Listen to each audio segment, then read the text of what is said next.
1,00,000 మంది శివభక్తులతో కలిసి మహారుద్రాక్ష పూజలో పాల్గొనండి. వెంటనే కాల్ చేసి మీ పేరును నమోదు చేసుకోండి.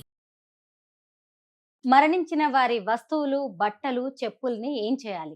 తీసుకెళ్లి నదిలో కలిపేయాలి. ఎవరికైనా దానం చేయొచ్చా? ఎవ్వరికి దానం చేయకూడదు. ఇప్పుడు చాలా మంది ఇప్పుడు ఏం చేస్తున్నారయ్యా అంటే, అందుకంటే మరణించిన వారి వస్తువులు అంటే వారు కొంతకాలం ధరించి వారు మరణిస్తూ ఉండగా మరణించిన తర్వాత ఇప్పుడు ఒక స్త్రీ ఉన్నారనుకోండి, సుమంగళిగా కాలం చేశారనుకోండి, మెడలో మంగళసూత్రం ఉంటుంది. మెడలో మంగళసూత్రం, చేతికి ఉంగరాలు, గాజులు అవి ఉన్నాయనుకోండి, వాస్తవంగా అవి ఏం చేయాలి? వేరే వాళ్ళకి ఇచ్చేయాలి తప్ప వీళ్ళు వాడుకోకూడదు. అందుకే మీకు పూర్వకాలం ఏం చేసేవారంటే, ఎవరైనా ఒక వ్యక్తి మరణిస్తున్నాడు అన్నటువంటి సంకేతం వచ్చినప్పుడు ఏం చేసేవారు? ఇంట్లో ఉండనిచ్చేవాళ్ళు కాదు.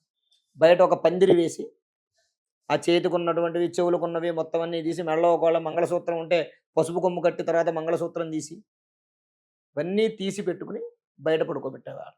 అలా ముందు తీసుకున్నవి కేవలం బంగారు వస్తువులు వాడుకోవచ్చు. అది కూడా ఎవరికి సంక్రమిస్తాయి? ఎవరైతే ఒక ముత్తైదు కానీ ఓ స్త్రీ కానీ మరణిస్తుందో ఆవిడ కోడలకు మాత్రమే వస్తాయి. కూతురు వాడుకోకూడదు. పొరపాటు కూడా మా అమ్మ బంగారం నాకు వస్తుంది అని అనే అధికారం కూతురుకు లేదు. ఒక స్త్రీకి వైధవ్యం ప్రాప్తిస్తే ఆమె తాడు కావచ్చు, నల్లపూసలు లాంటి వాటిని ఏం చేయాలి? నల్లపూసలు అనేటటువంటివి వాటిని గంగార్పణం చేసేయాలి. అంటే బంగారం కదా. అదే బంగారం పూసలు తీసేసి బంగారం వాడుకోవచ్చు. వాడుకుని కావాలంటే ఆవిడ ఉన్నన్నాళ్ళు చేతులకు వేసుకోవచ్చు. ఆ బంగారాన్ని ఇంకో రకంగా ఉంగరం చేయించుకుని పెట్టుకోవచ్చు. ఆవిడ ఉన్నంత కాలం ఆవిడ వాడుకుని ఏదైనా సరే, ఆ స్త్రీ వాడినటువంటి బంగారం వస్తువులు ఏదైనా సరే కేవలం కోడలికే చెందుతుంది. కూతుళ్ళకి ఇవ్వడం లాంటివి కూతుళ్ళకి చేయకూడదు. అంటే శాస్త్రం చెప్పాల, కూతురికి ఇమ్మని శాస్త్రం చెప్పాల, కోడలకే అధికారం ఉంటుంది. వాడు ఎందుకయ్యా అంటే, ఈ ఎవరైతే అత్తగారు చనిపోయిందో అత్తగారి తర్వాత ఇంటిని నిలబెట్టే యజమానురాలు కోడలు కాబట్టి కోడలకే అధికారం ఉంటుంది. ఒకవేళ కోడలికి చేసిన తరువాత తను ఏమన్నా ఇచ్చుకోవాలనుకుంటే తృణమో పణమో ఇచ్చుకోవచ్చు. ఇవ్వకూడదని కూడా శాస్త్రంలో చెప్పలే, కూతురికి చేయకూడదని చెప్పలే. కానీ కూతురికే మొత్తం ఇస్తాను, కోడలికి ఇవ్వను అనేటటువంటి అధికారం అత్తగారికి కూడా లేదు. శాస్త్రం చెప్పిన విషయం. ఎందుకంటే నీ యొక్క వంశాన్ని ఉద్ధరింపజేసేది నీ కూతురు కాదు, గుర్తుపెట్టుకోవాలి. ఎప్పుడైతే నువ్వు కన్యాదానం చేశావో కన్యాదానంతో నీ కూతురుతో నీ రుణం తీరిపోయింది. ఎప్పుడైనా ఆ కూతురు నీ ఇంటికి వస్తే ఆవిడకి ఆనందంగా చక్కగా గౌరవంగా ఆహ్వానించి పసుపు కుంకుమ చీర జాకెట్టు పెట్టి, నీకు శక్తి ఉంటే తృణమో పణమో బంగారం పెట్టి పంపించవచ్చు. తృణమో పణమో, అంతేగాని మా అమ్మ మెడలో వేసుకున్న పత్తులాలు నాకే కావాలని కూతురు చేసేటటువంటి రైట్స్ లేవు. తల్లి బంగారం కూతురికే అంటారు కదా. కాదు, కోడలకే.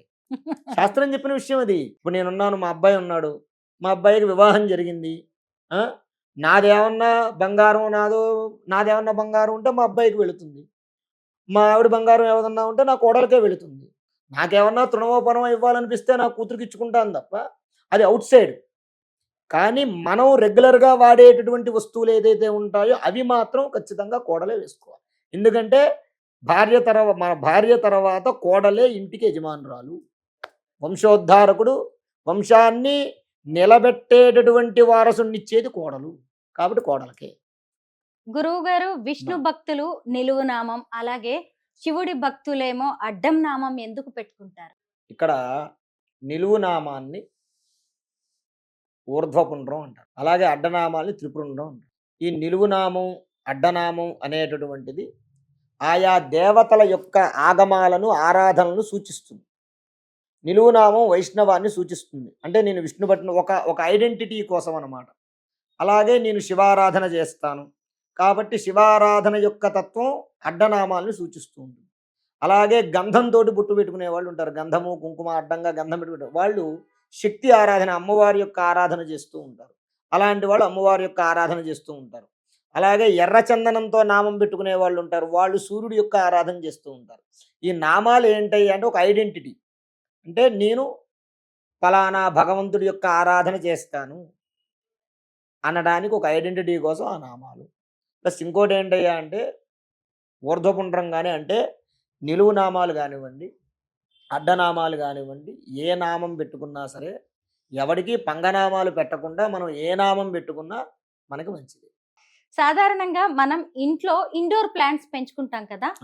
మన ఇంట్లో గదుల్లో ఎలాంటి మొక్కల్ని పెంచుకోవాలి? అలాగే వేప చెట్టు, రావి చెట్టు కలిసి పెరిగితే పెళ్లి చేస్తూ ఉంటారు. మరి ఆ రెండు మన పెరట్లో వస్తే ఏం చేయాలి? వాస్తవంగా ఇంటి లోపల మొక్కలంటే ఈ మధ్య కాలంలో పెంచుకుంటున్నారు కానీ పూర్వం ఇంటి లోపల మొక్కలను పెంచుకునేది లేదు. ఇప్పుడు పెంచుకుంటున్నారు. కాబట్టి అవేవేవో మొక్కలు ఉంటాయి. కానీ ఇంటి లోపల మొక్కలను పెంచుకోవాలి అని అంటే ఏదో ఆక్సిజన్ బాగా ఇచ్చే మొక్కల్ని పెంచుకుంటే ఉపయోగం.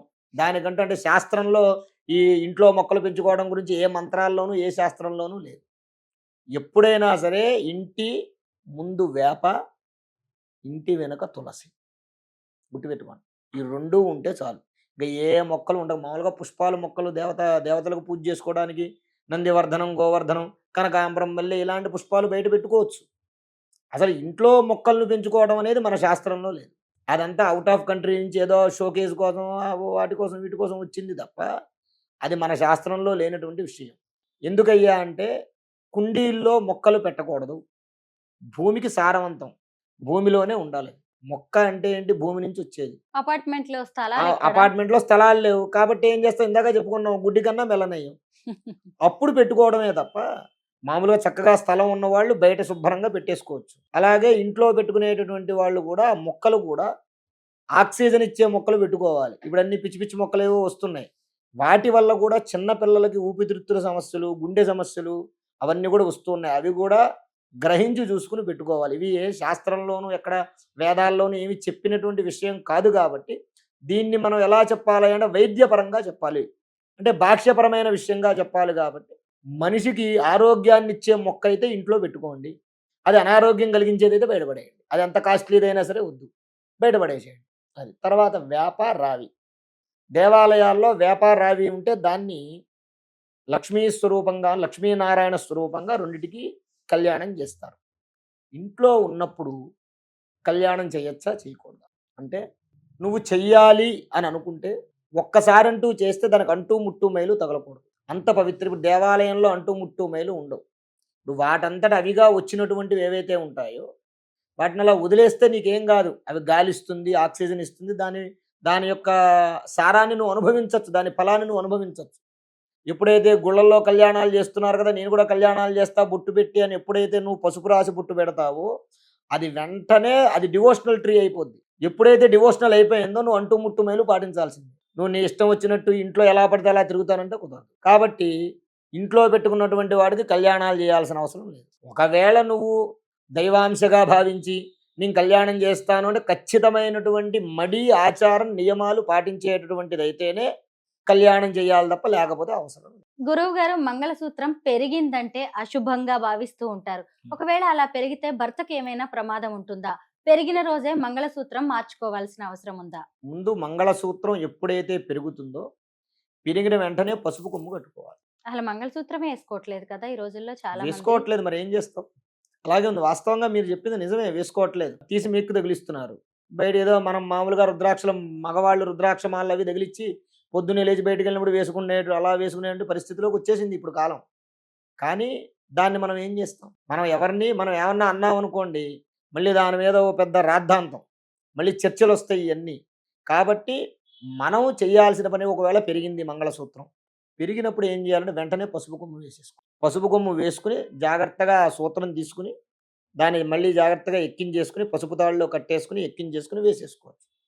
దానివల్ల భర్తకి ఏమన్నా జరుగుతుందా అంటే, ఒకవేళ తాడు గనక అంటే వేసుకున్నటువంటి మెడలో వేసుకున్నటువంటి తాడు గనక గట్టిగా ఉండి ఏ కారణం చేతైనా పూజ చేసేటప్పుడు, వ్రతం చేసేటప్పుడు, లేదా ఒక హోమం చేసేటప్పుడు పెరిగితే మాత్రమే అది ఒక సూచన అన్నమాట.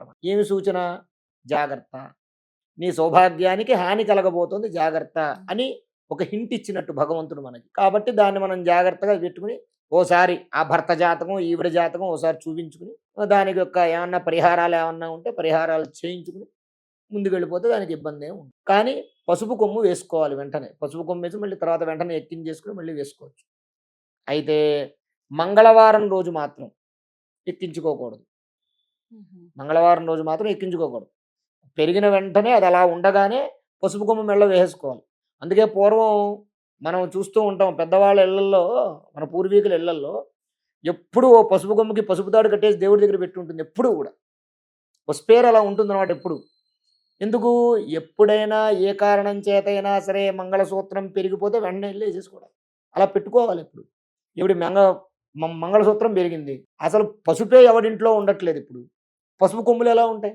కాబట్టి వెంటనే పెరిగిపోయిన వెంటనే మనం కొట్లోకి వెళ్ళి తెచ్చుకునే లోపు కాలాతీతం అయ్యట్లా. అందువల్ల ఎప్పుడూ కూడా ఓ పసుపు కొమ్ముకి పసుపు తాడు కట్టి మంగళసూత్రం ఎప్పుడూ దేవుడి గుడిలో ఉండాలి. ఓ పసుపు ముద్ద ఉండాలి. ఎప్పుడు ఆడవాళ్ళు ఎప్పుడూ కూడా నిత్యం పసుపు ముద్ద పెట్టుకుని వారానికోసం వారం దానికి పూజ చేయాలి. ఎందుకంటే అది గౌరీ స్వరూపం. అలా చేయడం వల్ల వాళ్ళకి సౌభాగ్యము, ఆరోగ్యము, ఐశ్వర్యం కలుగుతాయి. వాళ్ళ సౌభాగ్యానికి ఏ బాధ ఉండదు.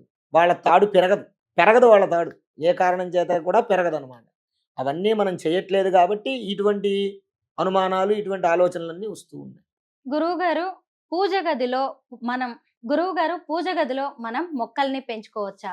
ఏ మొక్కల్ని పెంచాలి? ఏ దిశలో పెట్టాల్సి ఉంటుంది?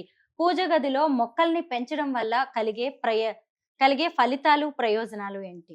అసలు పూజ గదిలో మొక్కలు ఎందుకు ఉండాలి? పూజ గదిలో మొక్కలు ఉండకూడదు. పూజ గది అంటే కేవలం దేవతలు ఉండాలి. ఆ దేవతలు కూడా పంచాయతన దేవతలు మాత్రమే ఉండాలి. ఏదో నాకు శక్తి ఉంది కదా అని చెప్పి బోల్డ్ విగ్రహాలు పెట్టేసిన, బోల్డ్ పటాలు పెట్టేసిన ఎలా పడితే అలాగా పూజా మందిరం అంతా అస్తవ్యస్తం చేయకూడదు. మొక్కలు ఎప్పుడూ కూడా మనం ఇందాక చెప్పుకున్నాం, గత వీడియోలో చెప్పుకున్నాం, మొక్కలు ఎప్పుడు బయటే ఉండాలి.